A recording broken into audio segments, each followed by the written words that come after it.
big slogan of ours is, what does it look like to make history for our club?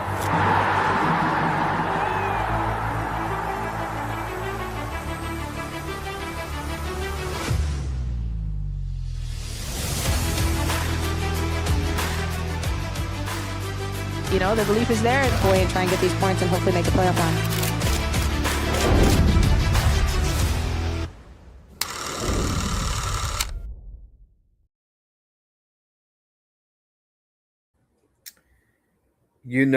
When the Dynamo play is when we start recording over here at the Orange or Blueprints.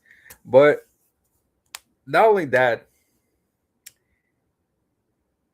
there's no words to say about this weekend's performances. It's something. I like strong opinions. Yeah, it's a pattern Dynamo game. Time to stream about the dash. But let's go into it because it's a lot of things to unpack it for this performance. Just the words, it's just my words I have for this. It's just underwhelming. But thank you again for another dish coming here for another edition for the Orange or Blueprints here at the Bayou City Soccer. Here, I'm your host, Manny Olivares, here on the sidelines, my beacon of positivity, Diego Martinez. How we doing? It's Dynamo match day, but we always have room to talk some dash. Y'all have known for the past 2 years our day has been Wednesday, and so we're gonna keep it that way. And for those who are tuning in for the post-match podcast hosted by our boys Rudy and I think Chris, feel free to stick around. Feel free to listen to some dash action and catch up from the games that you've maybe missed throughout these past couple weeks. We'd love for you to chill with us and have a good time, because at the end of the day it's all H-Town, and we all got the same mission here. Yeah, that's why I call Diego my beacon of positivity, because he was the only one that can spin the twist on this, because I got no words. I mean, this guy, it's Dynamo match day, and you know what? There's gonna be people that have never seen a dash game in their life, and you know what? I tell them maybe this is their chance to really get involved and get into it, because at the end of the day, it's all Houston soccer, and we're all as a Houston soccer community. Whether you rep the Dynamo, whether you rep the Dash, whether you rep both or you rep neither, we all want the same thing, and that's to rebuild that kind of love for the game that we saw throughout the World Cup. And I think part of it is do things like this. Tune into that podcast you've never seen or heard of. Go to that game to support a player you don't know. It's all about continuing to build from what you loved at the World Cup. And so I invite anybody that's watching this for the first time, might be Dynamo match day, but feel free to keep an open mind to learn about your dash. Yeah, I think they beat me to my point. I think this World Cup has done a lot for Houston, for just only for the men's side, but also for the women's side. It's a lot of the players who has been also out there for that as well.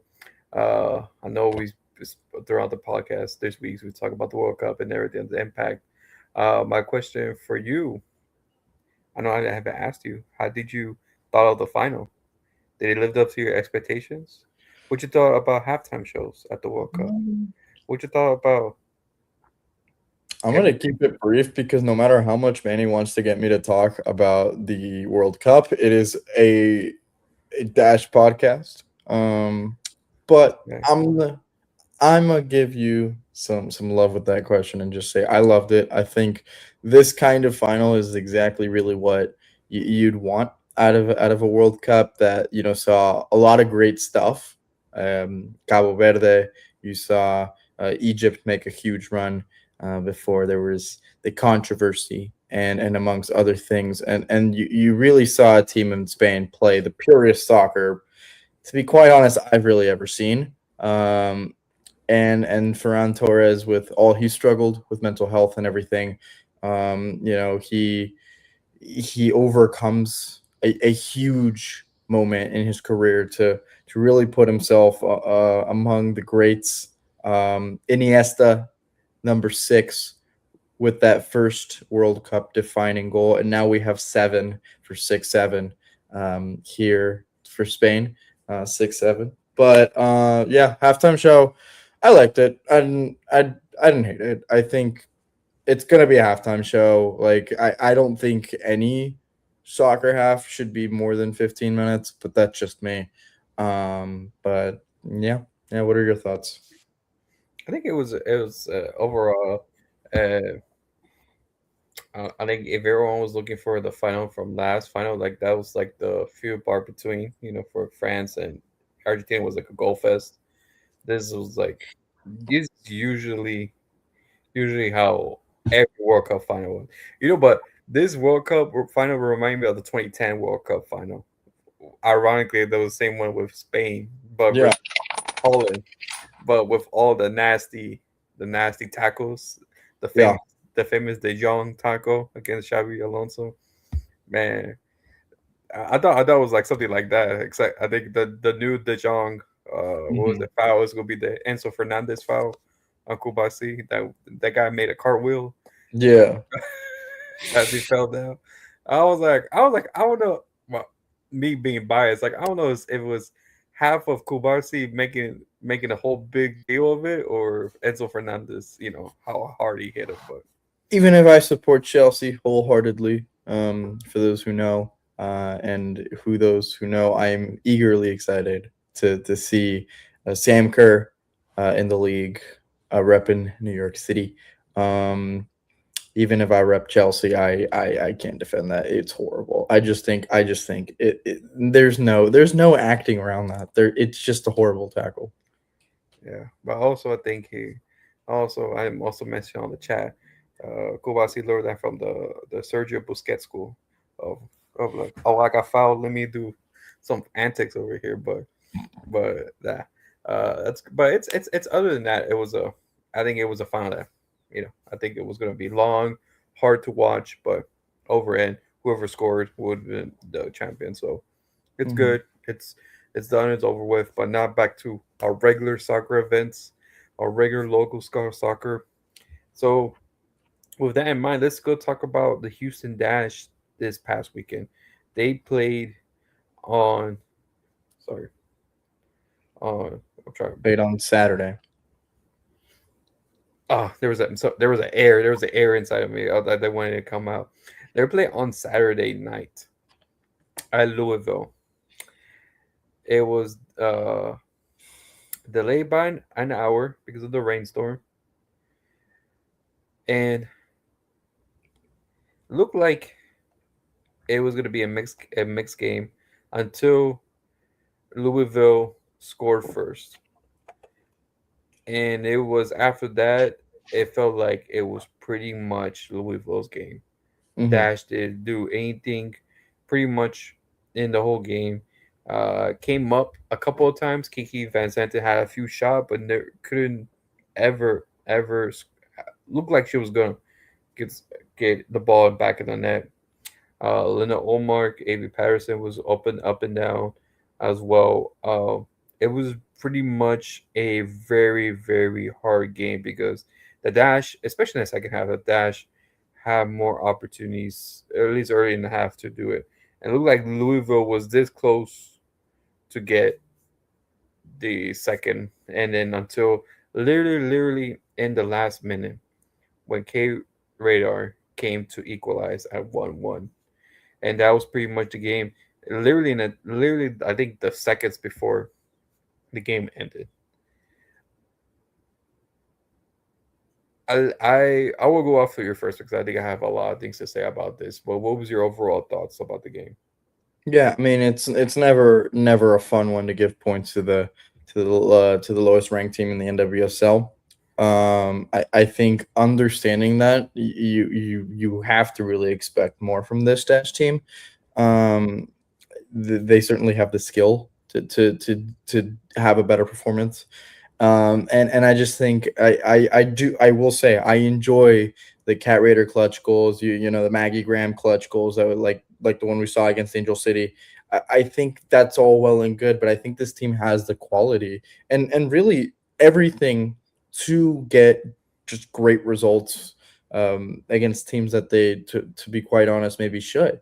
I think, not starting the game on the strong foot and then conceding that goal, it's just going to do it for you. I think this league, we talked about it. This is one of, if not the toughest league in the world. And I think when you have that effect, that just means any team, regardless of first or last, has the opportunity to really, really bite you and really be dangerous. And I think that's exactly what happened. And Houston slowly crawled back, slowly had to kind of work their way. And it took a 95th minute equalizer by Kat Rader. She is the she is now, one of the few rookies ever to do really what she's doing, as she's tallied 6 goals. I mean, I I've never seen it in my time watching the Houston Dash, where um, somebody comes in and really creates so much of an impact, let alone that it's her first year. Olmark looked dangerous. I applaud that you mentioned her. I think she might have had a little bit of a quieter game compared to Denver, but I think her ability on the ball, her tenacity, it still showed. I think I would label her having a positive performance. Avery Patterson, up and down. I think, correct me if I'm wrong, but I felt a lot of her play was, relying defensively on her. Mhm. I felt like the Dash relied a lot on her defensively, whereas, maybe we'd see her up the field really charging attacks in other games.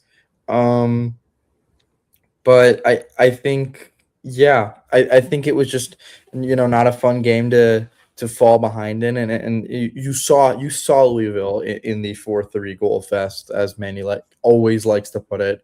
Um, at Shell Energy. Even if Houston would have that answer, would have that response, Louisville weren't going to let it happen very easily. I mean, look at the amount of penalties that were given in that game. It was 3. Um, and so I think you're going against a team that you already know is tough, is kind of tough to get around, and then you fall behind. I think it's the story of the game that it's just a rough situation to put yourself. But I think Sophie Schmidt, in the post match presser, I really just think she nailed it when she mentioned that they continue to be the team that never quits, that never dies. And I think that was an issue that I felt like last year the Dash were having, where it was like the mentality problem, the closing out games problem, you know the losing a lead per se. Where I don't really think I've seen that from the Dash in these games. Um, I mean, the only game where I've seen the Dash really give up an opportunity to win, while being up, is when Jane went down in the match against San Diego. Um, but admittedly, that's a one off, like that, where that's literally Murphy's law, where everything that could happen did happen. Um, and so like, yeah, Sophie said the mentality is here, the tenacity is here, and now it's just finding that rhythm to just turn those points into 3 points. Because even if we've seen 2 straight draws, which admittedly are pretty strong performances, especially more in the Denver game, you're still seeing 3 straight games without a win. And I think you know it's the same level of results, but now it's just the perspective that you really want to play. You're going up against the AFC, which is a tough opponent, and you're playing back at home for the first time in 3 weeks. I think it's just a question of, are you going to pay attention to the no wins in 3 games, or are you going to pay attention to, hey, you lost against Gotham and you're slowly building results, and maybe Louisville wasn't what we thought it was going to be, but we've got an opportunity to come back at home.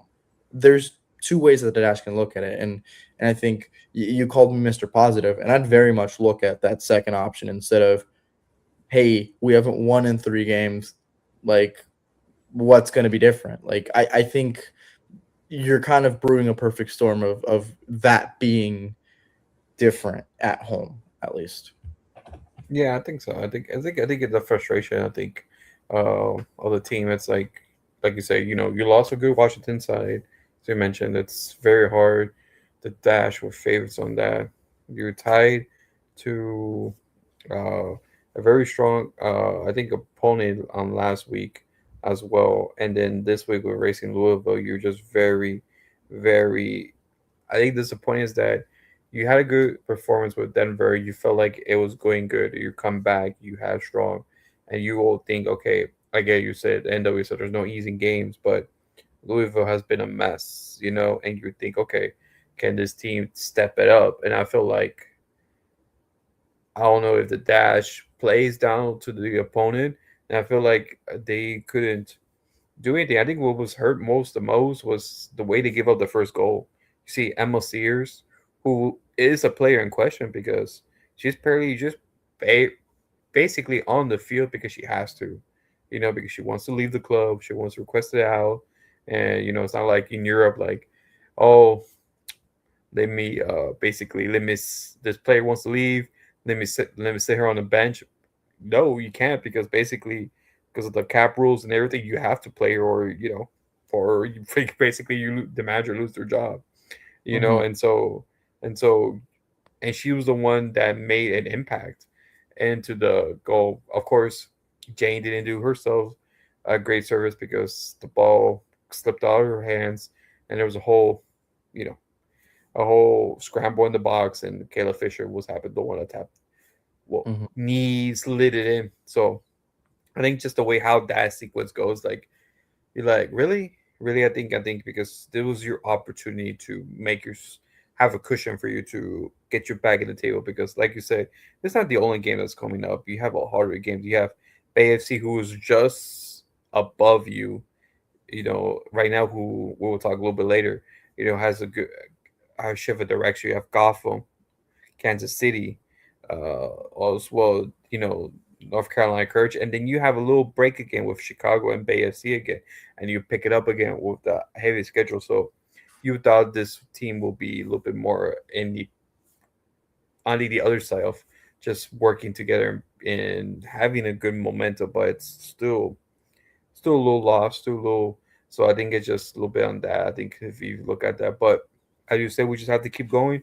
The mentality there, I think, like you said, the still when they're behind the scoreline, they Mhm. still do their best to keep up, and that's actually a positive than anything. So that's really good, and that's really a good show for them.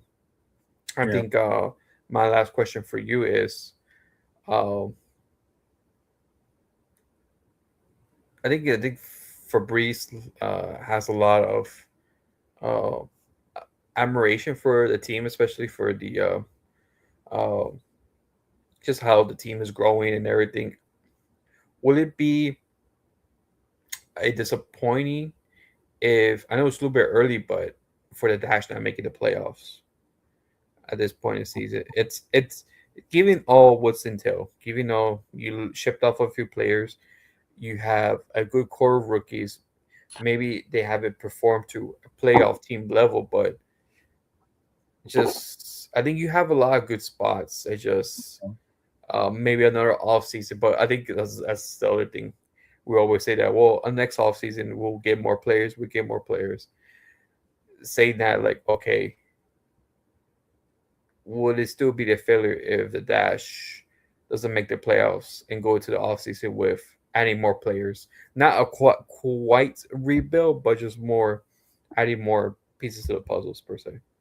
Yeah. I think this is year 2 for the rebuild. Yeah. From my experience, teams typically rebuild within 2 to 3 years. I think you have to make the playoffs in that third year. I think next year is that you have to make the playoffs. I think that's the expectation, I think. Um, it would be disappointing, to be quite honest, if the Dash don't make the playoffs. I think it's because of how really well they did in the second half of last season. Of you really saw a lot from them in that stretch of games, and then you see. I mean, you see what's going on in this season, and you're seeing a lot of potential. You're seeing Kat Rader be Hmm. again and the best rookie in the NWSL. You're seeing Avery Patterson be extremely good. You're seeing all the players that have been here continue to be solid, and the ones that haven't been here be pretty okay and pretty like holding up their own in a better way of saying it. I think understanding that and then seeing the results is a very confusing endeavor. Yeah. So I think it would be a little disappointing, but I don't think it's the end of the world per se. I think that and understanding it's year two of the rebuild and of having Fabrice as a coach, I think I don't know about you, but I don't see any real rebuild happen unless you make monumental changes.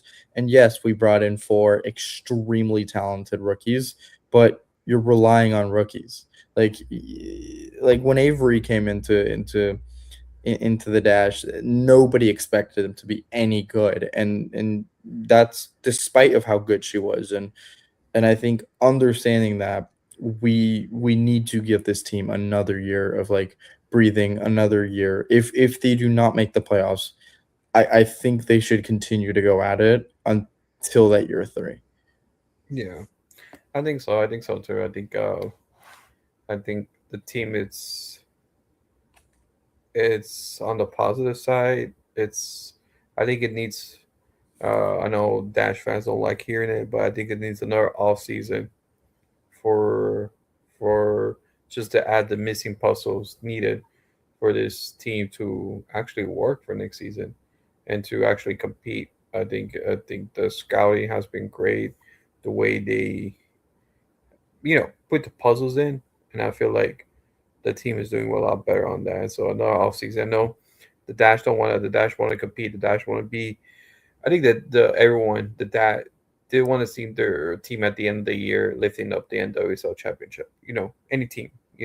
But I think just the way how the team's going, I think Angela and Fabrice are more focused into the culture, more focused on mentality, and the mentality is there. It's just right now, I think the pieces are not there quite, but I think it's little by little, it's getting there.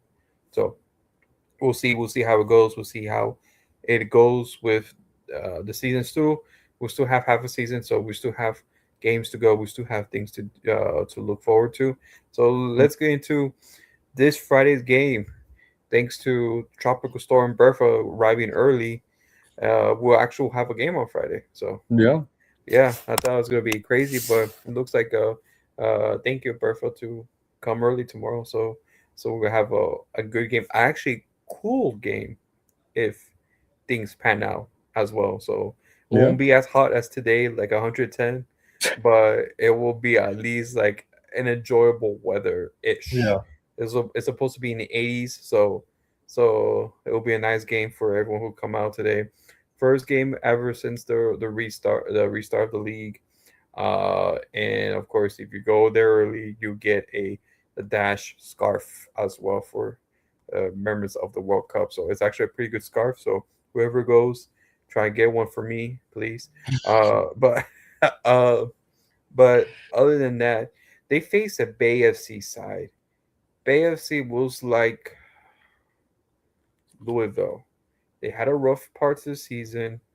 Literally just before the end of the summer break, they had a surge of performance going their way.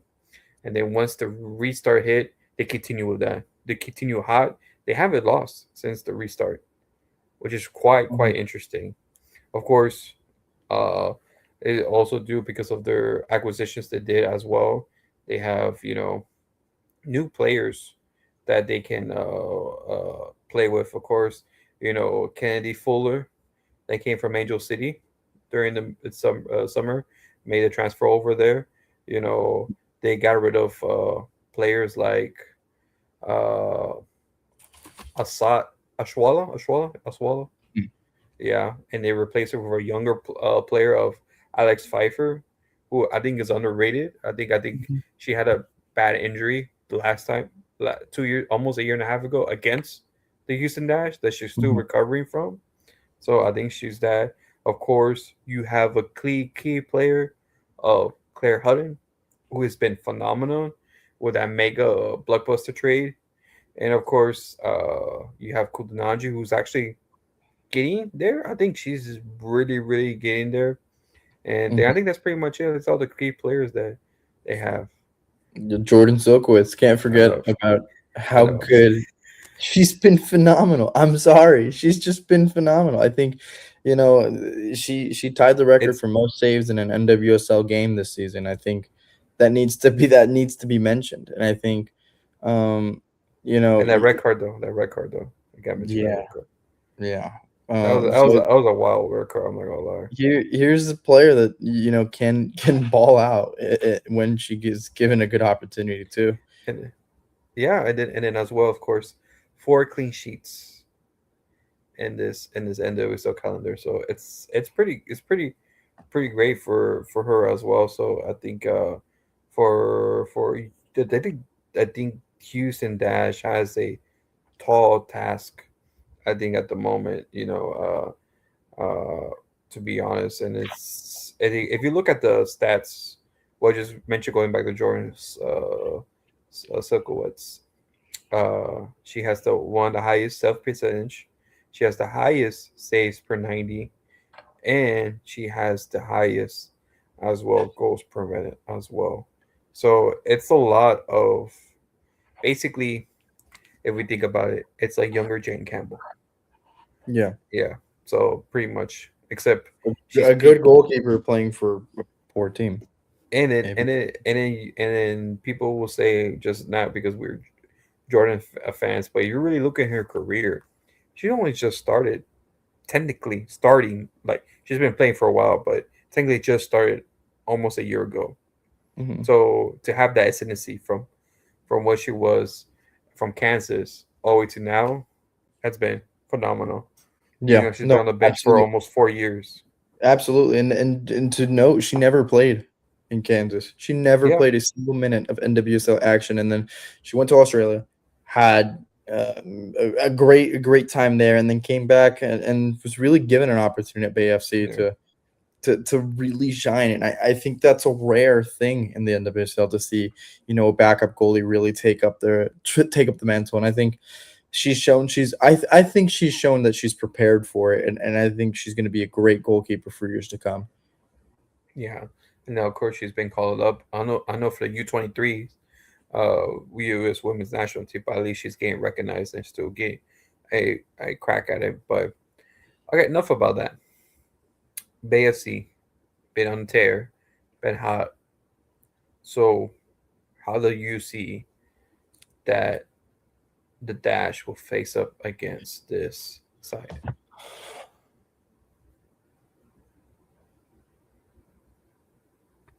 I'm going to be positive again, and I'm going to say we're going to win. I'm going to say Houston's going to get a win. Their home record has been solid. Their home record um, was the tie, that draw against San Diego, which easily could have been a win, and then the win at Angel City, which Angel City, yeah, has taken a step back, just like the Dash in their since their early start. But I mean, they're still a strong team. And I think playing at home really affects this team, and it shows in the results. I know the Denver game happened, and that's obviously a stain on the record. But I think you've got a team that really likes playing at home, and Bay FC is also really poor on the road. My most recent memory of seeing Bay FC is when they lost 3-0 to Gotham FC in a game where Jordan Silkowitz tied the record for the most saves in an NWSL game, and yet her team lost 3-0. Nothing could go right for that team, and I think there is a possibility where we see that version of AFC, whereas we've seen them play at home at PayPal Park, and they've been phenomenal. I think we're seeing two teams that are great at home, not so great at on the road, and I think the home team is going to get a win. Yeah, I think it's gonna be a hard game for sure. Thank God the weather is gonna be cooler, so not saying it's gonna be a disadvantage for the Dash, but I feel like uh, when it's hotter weather, I feel like the game goes anywhere. It's not very Mhm. controlled for the dash. So hopefully that is going to help the team to be focused and make sure that they have the goal in mind and win. But I think other than that, I think it's going to be a very I think it's going to be, from my personal bet, it's going to be a very tight game. Very not very uh because I feel like just because of the elements they have, Claire Hudden has been just the Mhm. mastermind of that, and plus Kennedy Fuller, just a few games that she's been with uh Bay FC, she looks like a total different player for control of the game, the tempo, and so they're two complement each other. That helps out Ralph, Alex Pfeiffer, and Kudananji to get into the game, into a few more bros. So I feel like uh, the dash is gonna be very, very in their box. I feel like the majority of the game, and it's gonna be very, very stressful. Mhm. But I do see this Bay FC. Maybe they do have a resurgence, but they're still very, very unproven-ish right now at the moment. So you see if there's cracks in the armor and see if the Dash can do that. I think they can. The question is, will they? And that's the question. As my of course. I think also you think of the manager as well, Emma Coates. She is very particular of the players she picks. I've seen that she's very particular, just how very selective and very see how the team goes. So I think like to see. I think if, when we're there on Friday to see how she manages inside the and how she incorporates teams like that. So it's very. I think for me, very see how that goes as well. But Yeah. uh, it's gonna Before be we get very into predictions, I wanted to ask you. yeah. We've seen the dash really rotate from the nine position, and I think we've established that Allmark has really cemented that spot. Uh, but the three that we have, or four, realistically, the three that have that presence at the nine the most is Allmark, Fossey, and Literacy. Who do you think, looking at Bay FC's strength in the midfield and just like ability to really get in behind those deep runs, who do you think is gonna impact the game from those three in goals? I think for me, I think Linda Olmark. The reason why, because she has the uh I think she has more in her arsenal, Mm-hmm. and I think that's what you need in this game. Some a game that's just not as going to be a very straightforward player, but they can mix it up a little bit. I feel like K Fase is a little bit more like Kiki, and you already have Kiki on the field. So two players that play the same is not going to help you. And a player that Leonard Olmark that can step a little bit back, play to the sidelines, play to the wing, and be the winger itself. And so she offers a different mixture that could help. The only question is like the only thing with Kiki, with Linda Olmark, will she show up? And so because she always has the up and down. Game she's very hot, or game she's very cold. So which one will show up? And so that's my question, and that's my only thing that's coming to my mind. But other than that, I think it's very much very, very in her power, in her hands to move forward and to I think just to control the game. So hopefully with that, Linda Olmark just shows up. I think K5 is really good when the opposition is a little bit tired, or I think the game's going to dash his way, and K Fase just adds no element that they need. So, but we'll see how that game goes as well. But time for predictions, Okay. Diego. I You think go first. I will disagree with you on the striker. I think Larry C is going to be the key to this game. I think her You think pressing so? is I think her pressing is the best out of the three of them. I think her pressing is really something that's going to trip up AFC. That's tripped up AFC all season. So I think she'll be pretty pivotal to that. Obviously, like you mentioned, is she going to show up for Linda? I think it's the same question here. But I think this is a player that's really fighting for a spot on this team, and I think she does have it in her to get into the back of the net. I think the pressing is going to be as good as always, and I think this is something that BFC really struggles against. So I'm going to think a 2-1 dash win. I don't think it's going to be easy because no games are, but I think the Dash do have enough in the tank to get a win. Yeah, I think for me it's gonna be a 1-0 win for the Dash. I feel like the Dash is gonna barely scrape it off, barely gonna get that win, and we'll see how it goes. I think I do see Kiki get her first goal.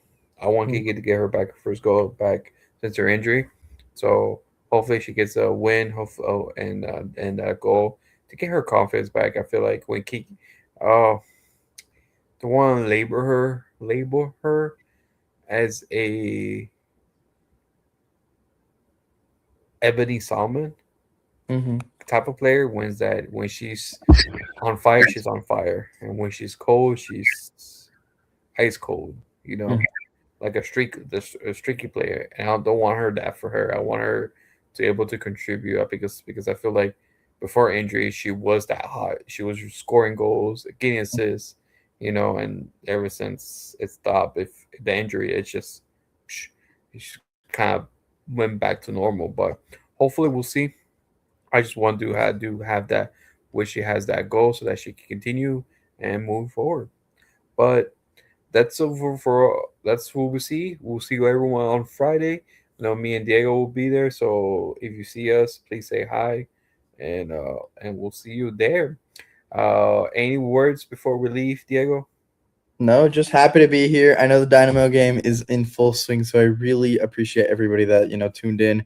I know this will most likely be a regular occurrence now that the MLS is back. Um, No, no, that's just for right now because of next week. It's MLS All Stars.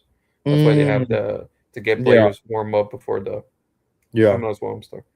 So So we sincerely appreciate everybody to tuning in. We know that this isn't Dynamo content, but it is just as good, and so we are glad that y'all are learning some more Dash stuff each and every day, just like we are, as we learn about this team day by day as well. yeah, so thank you for all for tuning in. So like you mentioned, please with this the link for the other stream for the post game will come up soon. So keep an eye on that. And thank you for all for tuning in. We'd like to thank our sponsors, Ugly Guppy, We Got Soccer, and Lotus Bravos for always supporting us, and always look for our our content at biocitysoccer.net or our social media or biocitysoccer on any platform. We're pretty much everywhere. So thank you for all for tuning in. Hope the Dash gets a win and everyone's there to see a good game in the nice breezy Friday night. So hope to see you all again and hope by next Wednesday the Dash gets 3 points. So let's Oh, go. see it. Let's see it happen.